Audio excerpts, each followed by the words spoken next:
Okay. Whenever you see the question of non-integrated, you'll first find out these four ledger accounts. That is general ledger adjustment account, store, which is used for material. Sometimes you will say material, you will use material control account also. So store and material is one in the same. Work in progress and finished goods.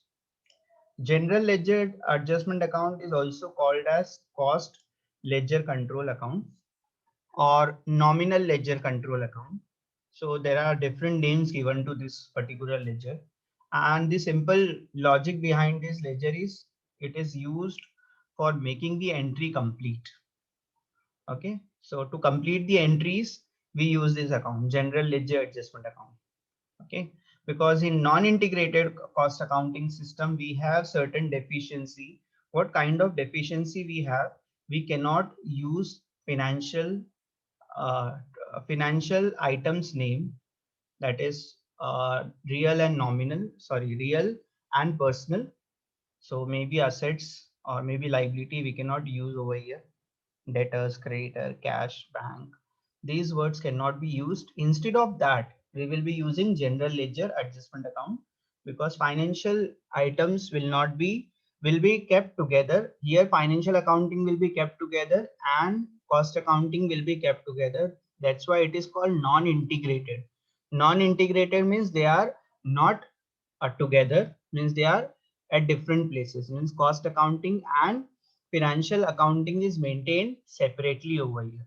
So whenever there is transaction related to finance, instead of that, we will be using the word general ledger adjustment account so that we can complete our entries. तो entry को complete करने के लिए हम लोग general ledger adjustment account का use करते हैं. Store is for material. Work in progress you are already aware, unfinished जो प्रोडक्ट होते हैं या अंडर प्रोसेस होते हैं मैन्युफैक्चरिंग में उसको बोलते हैं. फिनिश तो आपको पता है कि फिनिश हो गया है, प्रोडक्शन कंप्लीट हो गया है, तो वो यहाँ पर आएगा. ठीक है. फॉर पासिंग जर्नल एंट्रीज आपके लिए कोई यूज का नहीं है ट्रायल बैलेंस. ठीक है. जर्नल एंट्री यहाँ से नहीं स्टार्ट होगी, जर्नल एंट्री यहाँ से स्टार्ट होगी. ट्रांजैक्शन की बेसिस पे अपन जर्नल एंट्रीज पास करते हैं. ठीक है. अभी मैं वो एक इमेज जो है जो मैंने आपको मॉर्निंग में बताया था वो कहाँ चली गई, वो हम लोग देखेंगे. ये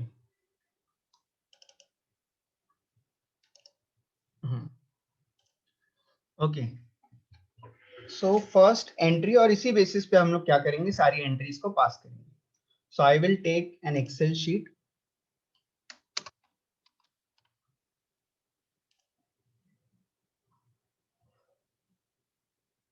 एक्सेल पे करना चाहेंगे कि वर्ड पे? सर एक्सेल पे करते ना, एक्सेल पे इजीली समझ में आ जाता है, अरे वर्ड में महेश, थोड़ा. महेश बेटा तुम आ गए. देखो सर देखो, मैं तो हूँ ही, मैं तो दुनिया में ही हूँ, अभी तक हूँ. फर्स्ट लेक्चर में नहीं थे, झूठ मत बोलो. हाँ सर वो. हाँ, तुम हो और किसी को पता ना चले ऐसा तो नहीं हो सकता है ना. सर पर्सनालिटी, पर्सनालिटी कुछ होता है ना. हाँ हाँ समझ रहा हूँ, अभी तेरे ऊपर लेक्चर नहीं है, पर्सनालिटी के ऊपर हाँ लेक्चर. हाँ. हाँ नहीं नहीं सर. ठीक है, चलो कोई बात नहीं. So side by side we have prepared this journal entries table. You know already कि कैसे prepare होता है ये journal entry. Okay, here we will write in the books of जो भी इसका नाम होगा वो हम लोग यहाँ पे मेंशन कर देंगे. So it is okay. Next, Crown India Limited. ना Crown है कि Crown? Crown, sorry, Crown India Limited है ना. ओके, सो यहाँ तक के तो हो गया.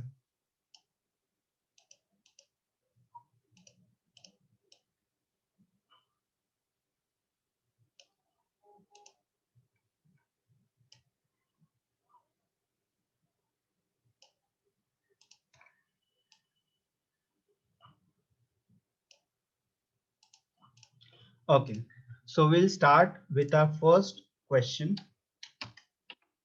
that says store purchase for stock. ये चार्ट में आप बताओ कहाँ पे फॉल होता है स्टोर? स्टोर का मतलब क्या होता है? Direct material. Direct material. Okay, ये इसका मीनिंग क्या है? स्टोर परचेज में मटेरियल परचेज है। क्या लगता है आपको, क्या एंट्री आनी चाहिए इसकी?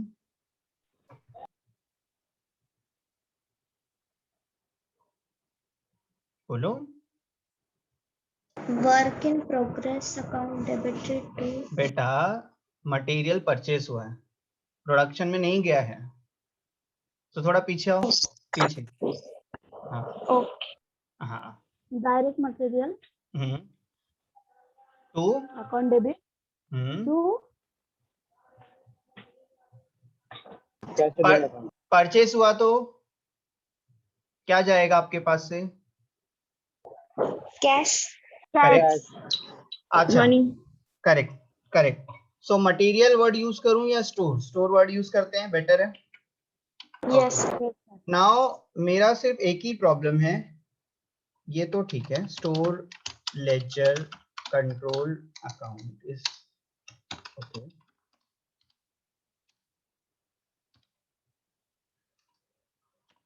अकाउंट डेबिट, ठीक है, थोड़ा स्पेस देने के बाद टू आप बोलते हैं कि यहाँ पे सर यूज करो cash and bank. Now my question is, we are doing non integrated, can we use this cash and bank? No sir. No sir. तो क्या करूँ इसके जगह पे? No sir. General ledger. General ledger. Ledger adjustment account. Yes. Yes sir. Yes sir. Okay, so the amount is 2,51,000। इसको ऐसे copy कर लेते हैं, बहुत गंदा अमाउंट है।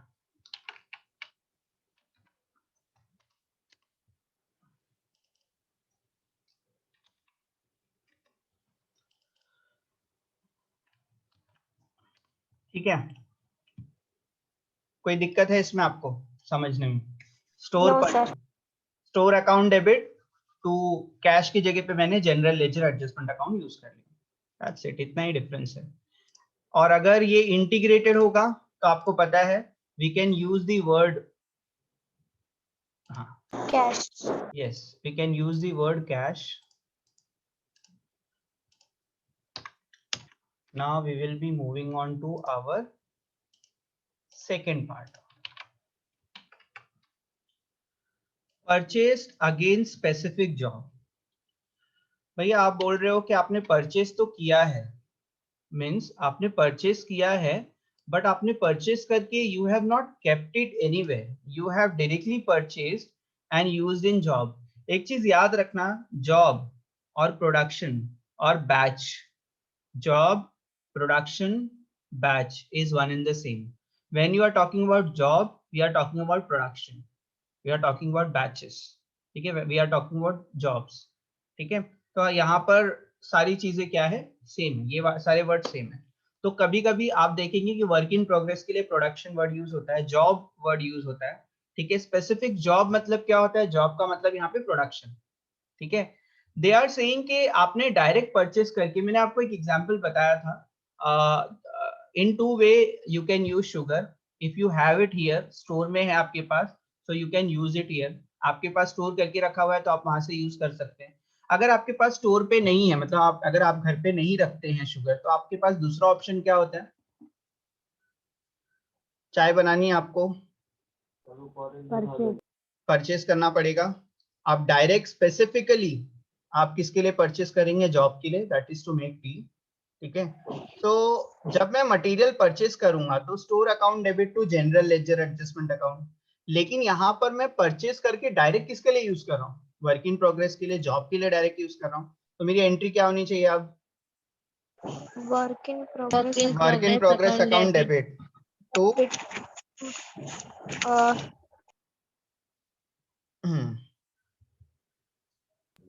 बोलो क्या गया? परचेस करोगे तो क्या जाएगा जल्दी? Cash general ledger, general ledger general account ledger, very good, किसी ने एकदम फटाफट बोला। ठीक है, ओके। यहाँ पे सिर्फ डिफरेंस ये है कि we are not keeping in store, ठीक है, we are directly moving it for job और WIP.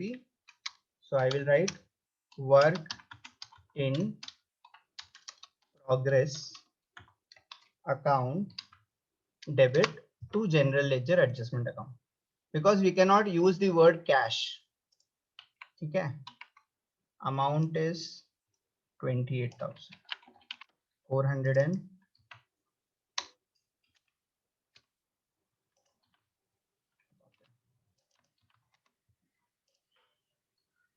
okay, let me know if this is understood. कोई दिक्कत है यहाँ पे? आपके पास दो ऑप्शन हमेशा होते हैं, मैं दे रहा हूं आपको अभी से, yes और no के, ठीक है। It is either you have understood or not, so you have two options. You can always speak up. We are learning, है ना, तो लर्निंग में भागना नहीं होता है, we are learning. तो I am taking it from you only कि आपको समझ में आएगा तो आपको बताना है, ठीक है। And this is just an initial stage, शायद आज के बाद हम लोग इतना फास्ट नहीं जाएंगे। ओके, स्टोर इशूड, ठीक है, और डायरेक्ट मटेरियल है, ठीक है। अब आप मुझे बताएंगे स्टोर कहाँ पे इशू होगा, डायरेक्ट जो है स्टोर है वो कहाँ पे इशू होगा? डायरेक्ट मटेरियल करेक्ट है, डायरेक्ट मटेरियल जो है वो कहाँ पे इशू होगा, स्टोर कहाँ पर इशू होगा, जाएगा कहाँ? सिंपल चीज है, work in progress, work in progress में जाएगा। So you have two things, one is store and the other thing is work in progress, correct है, यस और नो? आपका स्टोर जो है वो वर्क इन प्रोग्रेस में जाएगा, और डायरेक्ट है तो डायरेक्ट का मतलब क्या होता है? It is used in production. Direct material जो होता है यूज्ड इन प्रोडक्शन, WIP में जाता है, ठीक है। ओके, सो एंट्री क्या होनी चाहिए अब बताओ, देखो और बताओ। Working process account debit debit to to store store ledger, to store, to very good. Store ledger. So now, so work in progress में यहाँ से ले लेता हूँ कॉपी करके, और स्टोर जो है वो मैं यहाँ से ले लेता हूँ।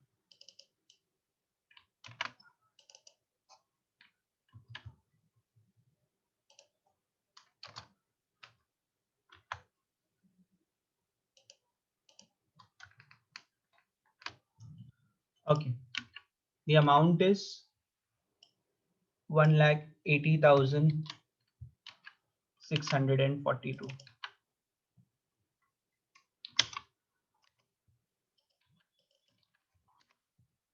Okay, let me know if there is any doubt. कुछ पूछना है यहाँ पे, नहीं समझा कुछ? सर एंट्री फिर से एक्सप्लेन करो ना। देखो बेटा, बहुत सिंपल सी सर चीज ये है। जो एंट्री था ना वापस एक्सप्लेन करो ना, हाँ, स्टोर इशू वाला। हाँ, स्टोर का मतलब तो मटेरियल होता है, आपको पता है, और डायरेक्ट मटेरियल कहाँ पे यूज होता है? आप मुझे बताओ, डायरेक्ट मटेरियल कहाँ पर यूज होता है? डायरेक्ट मटेरियल, और सर डायरेक्ट प्रोडक्शन, लेबर, हाँ, production means work in production, progress, production में है ना। सो डायरेक्ट मटेरियल हो, डायरेक्ट लेबर हो, डायरेक्ट ओवरहेड्स हो, when you call it as direct, direct का मतलब प्राइम, प्राइम का मतलब क्या होता है? आप ये पर्टिकुलर एक्सपेंसेस जो है वो सिर्फ और सिर्फ प्रोडक्ट बनाने के लिए करेंगे, ठीक है, इसीलिए उसको डायरेक्ट बोला जाता है। इट इज इजीली ट्रेसेबल कि आप इससे क्या बना रहे हैं, प्रोडक्ट बना रहे हैं। प्रोडक्ट बना रहे हैं मतलब आप इससे इसको प्रोडक्शन में यूज करें, सिंपल चीज है, ठीक है। ओके, सो आपको इतना समझ में आ गया। तो आपका स्टोर जो है, ये जो स्टोर है वो कहाँ पर जा रहा है? आपका प्रोडक्शन में जा रहा है। So when it is going, when it is coming in the production, so as you know, the department which is getting the product or store should be debited. So work in progress should be debited, and it is coming from where? It is coming from store. ठीक है, store is a place where material is kept. ठीक है, so material यहाँ पे रखा जाता है, और यहाँ से issue होगा वो कहाँ पर? वर्क इन प्रोग्रेस में। बाय डिफॉल्ट भी अगर मैं आपको बोलूँ store issued, store is always issued to production, by default आपको समझ लेना है. And when it is direct, direct means it will be used in production. ठीक है, okay. So this is your work in progress. Your store is going to work in progress. Simple चीज है. So the receiver part is work in progress and the person who is giving it is store, or the area which is giving it is store. Now we are coming to the fourth part. ठीक है. Indirect material मतलब ये जो इसका continuation है store issued का. Direct material तो आपका यहाँ पर इशू होता है प्रोडक्शन में. अब एकदम न्यू क्वेश्चन है, may be you don't know the answer but you can try. आप इनडायरेक्ट मटेरियल कहाँ पर यूज करते हैं? चलो ऐसे बताओ, आपके पास मटेरियल आप प्रोडक्शन में यूज नहीं करेंगे तो कहाँ यूज करेंगे? आपको मैंने एग्जांपल दिया भी था इनडायरेक्ट मटेरियल का. Sir office chair. ऑफिस में, सेलिंग एरिया में, फैक्ट्री में. करेक्ट. क्लीनिंग. क्लीनिंग पर्पस के लिए आप यूज कर सकते हैं उसको, है ना. रिपेयरिंग पर्पस के लिए Yes, sir. यूज कर सकते हैं मटेरियल. ये एग्जांपल मैंने आपको दिया था. This is the example of indirect material. तो इनडायरेक्ट मटेरियल प्रोडक्शन पे तो यूज नहीं होता है. ठीक है, this is one. Administration overhead. Administration overhead में यूज हो सकता है बेटा, सेलिंग ओवरहेड्स में यूज हो सकता है, फैक्ट्री ओवरहेड्स में यूज हो सकता है, कहीं पे भी यूज हो सकता है. ठीक है. When you talk about indirect, indirect का मतलब वर्क इन प्रोग्रेस नहीं होता. मतलब it is not about product, it is not related to product. It can be factory overhead, it can be administration overhead, it can be selling overhead. ठीक है. अब अगर material है तो आप सबसे ज्यादा आपको क्या लगता है ये कहां पर यूज होता होगा मटेरियल अपार्ट फ्रॉम प्रोडक्शन?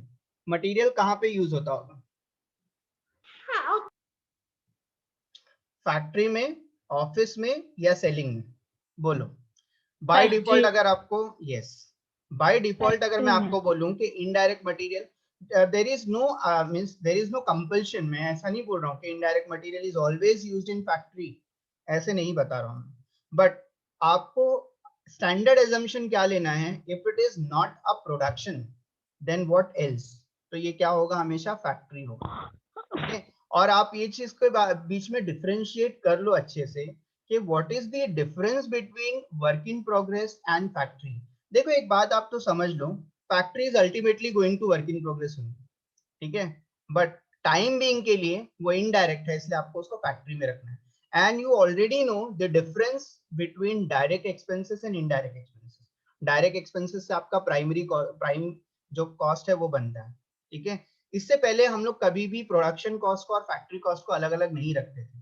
ठीक है. But now for the decision making purpose हम लोग क्या करते हैं? डायरेक्ट कॉस्ट अलग करते हैं और फैक्ट्री कॉस्ट अलग करते हैं. But let me tell you, these two costs are only being used for production. चाहे आप डायरेक्टली यूज करो चाहे आप इनडायरेक्टली यूज करो. ठीक है. अगर वो सुपरवाइजर है, सुपरवाइजर तो प्रोडक्ट नहीं बना रहा, वो तो इनडायरेक्ट है. बट वो फैक्ट्री में ही है वो सुपरवाइजर, उसके बिना थोड़ी ना आपका प्रोडक्शन होगा. मतलब वो चाहिए ना, वहां पे एक रोल उसका भी है, कुछ तो रोल उसको भी दिया है to supervise it. Although the person is not working on product, but फिर भी वो फैक्ट्री में है और उसका फैक्ट्री एक्सपेंसेस काउंट होता है. और अल्टीमेटली जो है वो फैक्ट्री कहाँ पर टर्न होता है? वो आपका वो प्रोडक्ट बनाने के लिए ही होता है. ठीक है. तो अगर मैं ओवरऑल फैक्ट्री कॉस्ट को काउंट करूं तो उसके अंदर आपका डायरेक्ट कॉस्ट भी आता है और इनडायरेक्ट कॉस्ट भी आता है. ठीक है. तो दोनों चीजें आती हैं. बट टेम्परेरीली जब आपको बोला जाए इनडायरेक्ट मटेरियल, तो इनडायरेक्ट मटेरियल कहीं पे भी आ सकता है. और अगर स्टैंडर्ड एजम्पशन करने के लिए बोला जाए कि इनडायरेक्ट मटेरियल कहाँ पर होता है, तो आप हमेशा फैक्ट्री ओवरहेड्स लीजिए. ठीक है. तो फैक्ट्री ओवरहेड्स को हम लोग मैन्युफैक्चरिंग ओवरहेड भी बोलते हैं, फैक्ट्री ओवरहेड भी बोलते हैं, वर्क्स ओवरहेड भी बोलते हैं, कुछ भी आप बोल सकते हैं. तो वर्ड फैक्ट्री यूज करो, वर्ड प्रोडक्शन ओवरहेड भी यूज करते हैं. ठीक है. प्रोडक्शन ओवरहेड भी बोल सकते हैं आप. तो हर क्वेश्चन में अलग अलग तरीके से दिया हो भी सकता है, आपके खुद के क्वेश्चन में भी दिया हो सकता है कि कौन सा वर्ड यूज करना है. तो अगर नहीं है तो आप अपने हिसाब से कुछ भी यूज कर सकते हैं. तो मैं फैक्ट्री यूज करूंगा.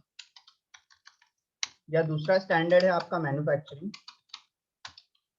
फैक्ट्री ओवरहेड्स अकाउंट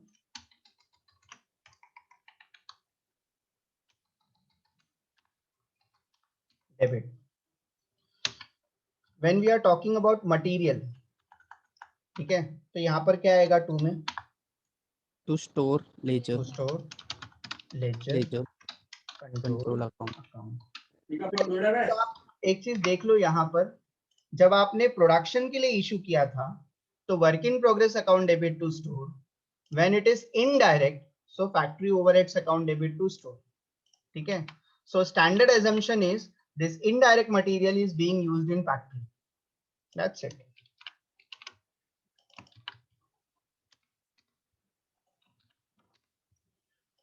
और कैसे कैसे assumptions होते हैं वो आप तो सीख लेंगे, कोई प्रॉब्लम नहीं है, एक बार आप आगे थोड़ा पढ़ेंगे तो आप समझ जाएंगे। अरे ये बहुत इंटरेस्टिंग है, स्टोर रिटर्न टू सप्लायर। चलो इस वाले एरिया में store is getting return back, ठीक है, it is return to supplier. Supplier का मतलब क्या होता है? क्रेडिटर। चलो कौन बताएगा जनरल एंट्रीज की? Store ledger account debited to बेटा डेबिट किसका अकाउंट जनरल होता है? Ledger account debit. वेरी हाँ गुड, हाँ sorry sorry general ledger adjustment account debit to store. Store. Very good, समझ गए। देखो store is return to supplier, supplier का मतलब होता है creditor, and we are not going to use the word creditor, instead of that we are using general ledger adjustment account. Instead of supplier we are going to use this debit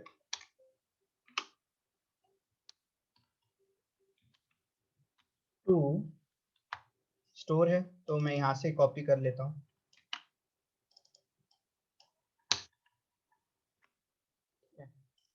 What is the amount? The amount is 22,187. कोई doubt है?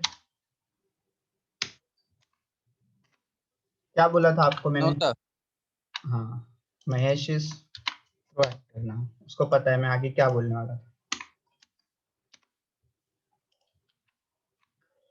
ठीक है, now wages to direct workers. बेटा wages जब भी आए आपके question में तो, और ऐसा बताया कि वेजेस टू डायरेक्ट वर्कर्स, तो ये दो पार्ट है, एक तो ये वेजेस आपने पे किया है, दूसरा वेजेस अप्लाई किया है। डायरेक्ट वर्कर्स का मतलब क्या होता है? जल्दी जल्दी, जैसे डायरेक्ट मटेरियल का था वैसे ही डायरेक्ट वेजेस, बताओ।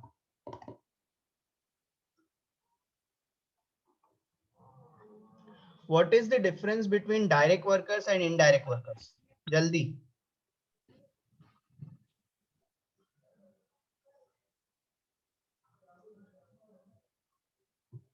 वेरी बैड, अगर आपको आता है और आप नहीं बोल रहे हैं तो भी बहुत गलत बात है। अच्छा मेरा सिंपल सा क्वेश्चन है, सर प्रोडक्शन के काम में रहेंगे ना हाँ डायरेक्ट वर्कर? डायरेक्ट वर्कर्स जो है वो प्रोडक्शन के काम में रहेंगे। वेरी गुड, ठीक है। और इनडायरेक्ट वर्कर्स अदर देन आपका प्रोडक्शन होता है। और आपका स्टैंडर्ड अजम्पशन क्या होगा जब भी आप इनडायरेक्ट लेबर की बात करेंगे तो कहाँ पे होंगे वो? ऑफिस, ऑफिस, एजम्पशन क्या ऑफिस, होगा? Office sir. फैक्ट्री। फैक्ट्री, ठीक है, आएगा ऑफिस का भी पार्ट आएगा बेटा, जब ऑफिस रहेगा तो वहां पे क्लियरली दिखा दिया रहेगा कि ऑफिस है, ठीक है। So when you are talking about indirect labour, अच्छा मुझे तो मतलब आपसे बेसिक पूछना चाहिए, लास्ट ईयर जो आपने किया था डायरेक्ट लेबर कहाँ पे लिखते थे आप? डायरेक्ट वेजेस कहाँ पे लिखते थे? मैं I am talking about cost sheet, cost sheet था ना? कॉस्ट शीट किया है? अरे किया है कि नहीं? किसी ने तो पढ़ाया होगा कॉस्ट शीट, यार मैंने तो नहीं पढ़ाया लेकिन किसी ने पढ़ाया होगा, कॉस्ट शीट पढ़ाया था। Direct wages was a part of production, that is prime cost, and indirect wages was a part of, जल्दी, indirect wages फैक्ट्री कहाँ लिखते? Overheads. yes, factory overheads sir. हाँ अब सब बोलेंगे फैक्ट्री ओवरहेड्स, ठीक है। so direct material was a part of prime cost but indirect material was a part of factory, ठीक है। ये चीज याद रखना है, we are differentiating between production and factory, ठीक है। So when you are talking about production we are talking about product, ठीक है। अदर देन प्रोडक्ट जितनी भी चीजें हैं वो चाहे फैक्ट्री में हो, चाहे ऑफिस में हो, चाहे सेलिंग में हो, ठीक है, it is other than your production cost, ठीक है, और WIP कॉस्ट। ओके, सो जब भी आप वेजेस पे करेंगे तो मुझे एंट्री बताओ, आप बचपन में कौन सी एंट्री पास करते थे वेजेस के लिए, और नहीं भी है तो आप यहाँ पे देख लो, वेजेस आपने पे किया है ना, तो this particular account is debit and this particular account is credit. इसकी जगह पे क्या यूज करते हैं हम लोग? General ledger. General ledger sir. तो चलो मुझे वेजेस पेमेंट की एंट्री बताओ।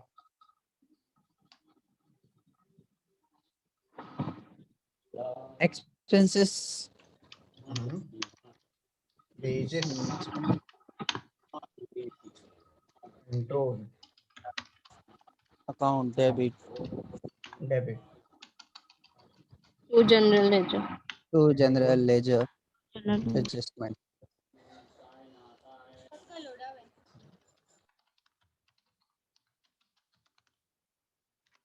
ठीक है, एंड ये एंट्री जो है ये और आपकी जो 8th एंट्री होने वाली है वो सेम होने वाली है। ठीक है, ये डायरेक्ट वेजेस पेमेंट की और ये इनडायरेक्ट वेजेस पेमेंट की, वेरी सिंपल। ठीक है, तो सर 7th एंट्री आप क्या बताएंगे? 7th और 9th वाली एंट्री क्या होगी? ये बीच की एंट्री इसकी क्या होगी? ये कहाँ पे अप्लाई होने वाले हैं? ठीक है, उसकी एंट्री है। तो आप चाहे तो दोनों एंट्री को कंबाइन करके एक एंट्री बना सकते थे। ठीक है, कौन सी एंट्री होगी? तो यहाँ पे हम लोग देखेंगे ये वेजेस जो है अब कहाँ जाएगा आपके, कहाँ डायरेक्ट वेजेस कहाँ पे जाएगा? मेरा क्वेश्चन आपसे, डायरेक्ट वेजेस कहाँ पर जाएगा? Production. Production. Production means WIP।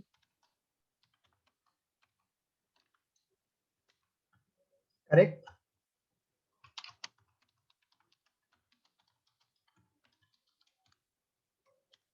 ठीक है, और इनडायरेक्ट वेजेस कहाँ पर जाएगा?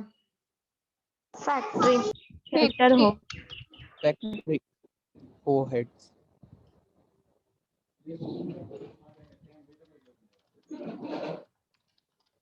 ठीक है, so this is about direct और दिस इज अबाउट इनडायरेक्ट। इसको आप एक एंट्री में भी पास कर सकते हैं, लेकिन वो एंट्री शायद आपके समझ में नहीं आती कि अगर वो डायरेक्ट है तो WIP to general ledger adjustment account, अगर वो इनडायरेक्ट है तो factory to general ledger adjustment account. Simple सी चीज है, बट समझने में आपको बहुत दिक्कत हो जाएगी। ऐसे आप समझ सकते हैं, ये है आपका जनरल लेजर एडजस्टमेंट अकाउंट। आप डायरेक्ट की जब बात करेंगे तो किस में आएगा? फैक्ट्री में। सॉरी, डायरेक्ट की बात करेंगे तो वर्क इन प्रोग्रेस में आएगा। ये है आपका जनरल लेजर एडजस्टमेंट अकाउंट। अगर इनडायरेक्ट की बात करेंगे तो किस में आएगा? फैक्ट्री में। तो डायरेक्ट की एंट्री होगी work in progress to general ledger, indirect की एंट्री होगी फैक्ट्री टू जनरल लेजर। ठीक है, बट खैर अगर आपको इस तरह से समझना है कि वेजेस अकाउंट डेबिट, पहले पे करो, ठीक है, उसके बाद अप्लाई करो, पे करो अप्लाई करो, कोई प्रॉब्लम नहीं। ठीक है, तो आपको पता है एक बार वेजेस डेबिट होगा दूसरी बार वेजेस क्रेडिट होगा तो उसका कोई मीनिंग वैसे भी नहीं रहेगा, है ना। तो एक बार वेजेस डेबिट होगा दूसरी बार वेजेस क्रेडिट होगा तो उसका कोई मीनिंग नहीं होता है। इसको कैंसिल करके हम लोग एक कंबाइन एंट्री करके पास करते थे। ठीक है, उसको कंबाइन एंट्री बोलते हैं। तो हम लोग रिपीटेशन को अवॉइड करते हैं और उसके बाद हम लोग क्या करते हैं, एंट्री बनाते हैं। आपको नहीं समझा है तो आप वर्क इन हमेशा, प्रोग्रेस कंट्रोल हाँ अकाउंट टू जनरल लेजर। हाँ, वो आप एक सिंगल एंट्री भी पास कर सकते हैं। अगर आपको समझ में आया तो आप डायरेक्ट भी कर सकते हैं, नहीं तो आप 2 एंट्री पास करो। वेजेस का पेमेंट का एंट्री है, और अगर क्वेश्चन में दिया है कि वो डायरेक्ट वेजेस है तो बेटा आपके लिए एक दिक्कत वाली बात ये हो जाएगी कि आपको उसको प्रोडक्शन में अप्लाई करना पड़ेगा। That's it. ये सबसे इजी तरीका है समझने का इस चीज को। ठीक है, ये इनडायरेक्ट है।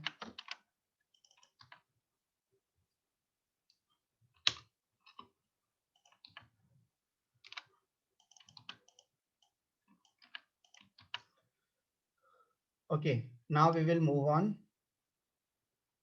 to our 10th entry. अभी इसके बाद सारे एक्सपेंसेस आ रहे हैं। ठीक है, salary to of sale staff, warehouse salary, head office salary. ठीक है, ये सारे एक्सपेंसेस है। और एक्सपेंसेस जब आपके क्वेश्चन में दिया है तो आपको हमेशा एज्यूम करना है कि इट इज बीइंग पेड, और अगर आप अप्लाई करना चाहते हो तो आप अप्लाई भी सेम टाइम पे कर सकते हैं। ठीक है, अदरवाइज आप अकाउंट टोटल करेंगे तो भी आप क्या कर सकते हैं, इसको कर सकते हैं, इसमें कोई प्रॉब्लम नहीं है यहाँ पे भी। ठीक है, लेकिन जब भी आपको एक्सपेंसेस दिया है तो क्या एज्यूम करेंगे, इट इज बीइंग पेड। ठीक है, तो सैलरी पेमेंट की एंट्री क्या होगी, इसकी एंट्री बताओ आप मुझे, पेमेंट की एंट्री। बचपन से जो पास करते हुए आ रहे हैं आप, पेमेंट अगर मैं किसी को करूं तो एंट्री क्या होगी? Salary to sales office staff. पहले मुझे बताओ कि ये तीनों में से कौन सा एक्सपेंसेस है? एडमिनिस्ट्रेटिव। Administration, administrative.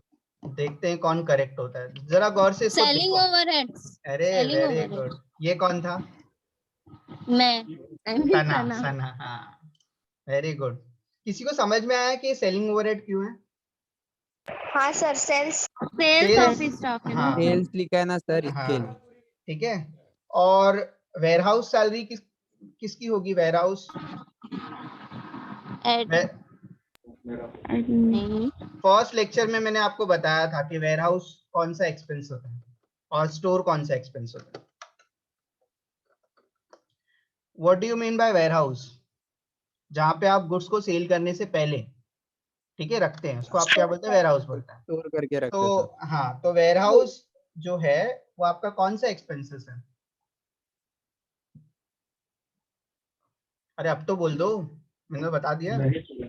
हाँ, एडमिनिस्ट्रेशन है। वापस से बताता हूँ, वेयरहाउस में गुड्स सेल्स करने से पहले रखी जाती है। आप बताओ। Selling expenses.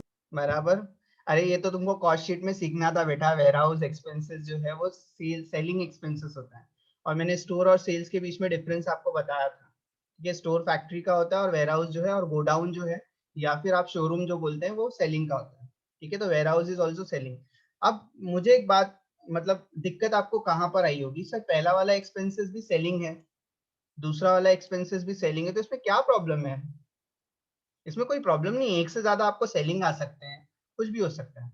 अच्छा, ये हेड ऑफिस सैलरी, ये कौन सा एक्सपेंस है? Administration, office and administrative. Administration, very good, चलो ये पहचान गया। वर्क्स ओवरहेड, वर्क्स का मतलब क्या होता है? Works works works means what? थोड़ी देर पहले भी बता दिया था वैसे, फिर भी वर्क्स का मतलब क्या होता है? तुम लोगों ने कॉस्ट शीट बिल्कुल अच्छे से नहीं पढ़ा है, बिल्कुल भी नहीं। वर्क्स, वर्क्स एक्सपेंसेस किसको बोलते हैं?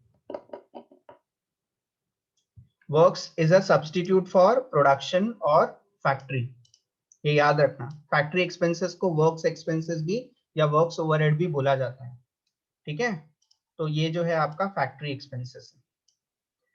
ये कौन सा एक्सपेंसेस है? Selling, sales office and showroom expenses. Selling expenses, selling अच्छा, एक्सपेंसेस, सेलिंग ये एक्सपेंसेस। कौन सा एक्सपेंसेस है? Warehouse and delivery expenses. Selling. Selling, selling. ये आप बताइए कौन सा एक्सपेंसेस है? हेड ऑफिस एक्सपेंसेस कौन सा एक्सपेंसेस? Administrative, administration. ठीक है। अच्छा, अभी अगर आपको इसकी कैटेगरी पता चल गई है, ठीक है, तो इसकी एंट्री क्या होनी चाहिए? पहली वाली पेमेंट की एंट्री क्या होगी? कौन सा एक्सपेंसेस है ये? Selling and distribution. तो पहले तो वो लिख लो, selling and distribution overhead account debit. बेटा क्रेडिट कौन सा अकाउंट होगा?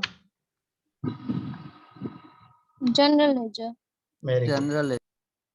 चलो आप लोगों में प्रेजेंस ऑफ माइंड है, इतना मानना पड़ेगा। मेरा कहाँ चला गया इतना लिखा हुआ? सिस्टम के साथ डील करना बहुत डिफिकल्ट होता है। ओके, वापस लिखना पड़ेगा, selling and distribution overhead account debit. ठीक है, टू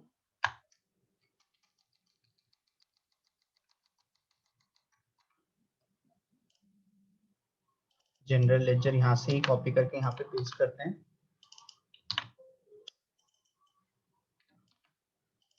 से आवाज करता है। ठीक है, अमाउंट में ले लेता हूँ यहाँ से। अब आगे की एंट्री आप मुझे बताएंगे, ठीक है।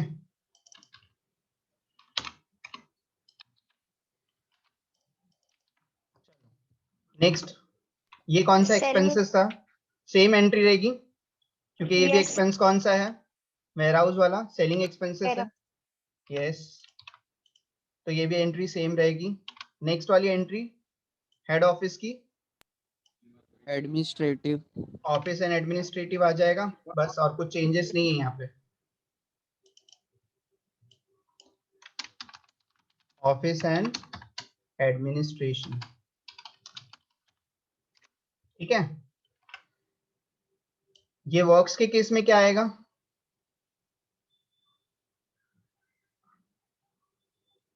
अरे बोलो, अभी बताया था ना। Factory, sir. Factory. Factory overhead. 3 ही ओवरहेड है बेटा, इतना हेड आपका ओवर मत करो उसमें, है ना। फैक्ट्री ओवरहेड, ठीक है। नेक्स्ट, ये कौन सा है? सेलिंग। सेलिंग। तो ये सेलिंग वाला कॉपी करके यहाँ पे पेस्ट कर दो। ये कौन सा है?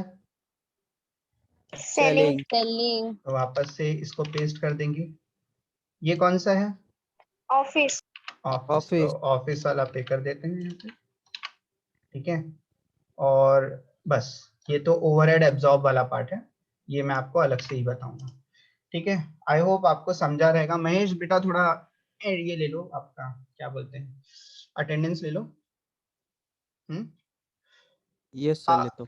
हाँ, तो ये जो मैंने आपको बताया, we were not solving question, we were just discussing कि how the journal entries will be passed, ठीक है। ये मैं आपको नहीं भेज रहा हूँ यहाँ पे, इसको मैं सेव करके रखता हूँ बिकॉज हम लोग को इसमें कुछ और भी बाकी है अभी।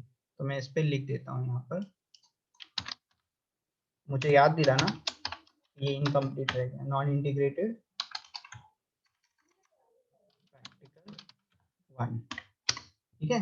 ये हमारा यहाँ पे इनकम्प्लीट रह गया, ये हम लोग इसको क्या करेंगे, कंप्लीट करेंगे। ये अमाउंट्स वगैरह भी मैं आपको पुट करके दे दूंगा, ठीक है। So if you understand this कि factory overhead to cash and bank तो यूज नहीं कर सकते हो आप, तो आपको general ledger adjustment account, office and administration to general ledger adjustment account, selling and distribution to general ledger adjustment account, ठीक है। सिंपल है। अगर आप पे करेंगे तो इसी तरह से, चाहे आप मटेरियल के लिए पे करें तो store to general ledger adjustment account, labour के लिए पे करेंगे तो लेबर टू मतलब wages to general ledger adjustment account. कोई भी एक्सपेंसेस जो पे करने की एंट्री आपकी ऐसे ही होती है। और आपके एक्सपेंसेस जो अदर एक्सपेंसेस है अदर देन मटेरियल और लेबर, वो या तो फैक्ट्री होंगे, या तो एडमिनिस्ट्रेशन होंगे, या तो सेलिंग होंगे, ठीक है। This is very simple to understand. आपको समझाने का मेरा पर्पस है, हाँ, क्वेश्चंस करवाने का मतलब नहीं है, बिकॉज शायद क्वेश्चंस आएंगे भी नहीं हम लोग को, है ना। तो हम लोग को जनरल एंट्री समझना है कि which account is going to be debited, which account is going to be credited. Obviously हम लोग प्रैक्टिकल एस्पेक्ट को इग्नोर नहीं कर सकते, हम लोग को क्वेश्चंस करना है और Sir, उतना done. ही क्वेश्चन करना है। हाँ, हम लोग को उतने ही क्वेश्चंस करना है जितना हम लोग को यूनिवर्सिटी के समझने के लिए हम लोग को जरूरी है प्रैक्टिकल, ठीक है। उसके अंदर हम लोग कुछ भी डिडक्शन वगैरह नहीं करने वाले, ठीक है। But yes, you need to understand it first.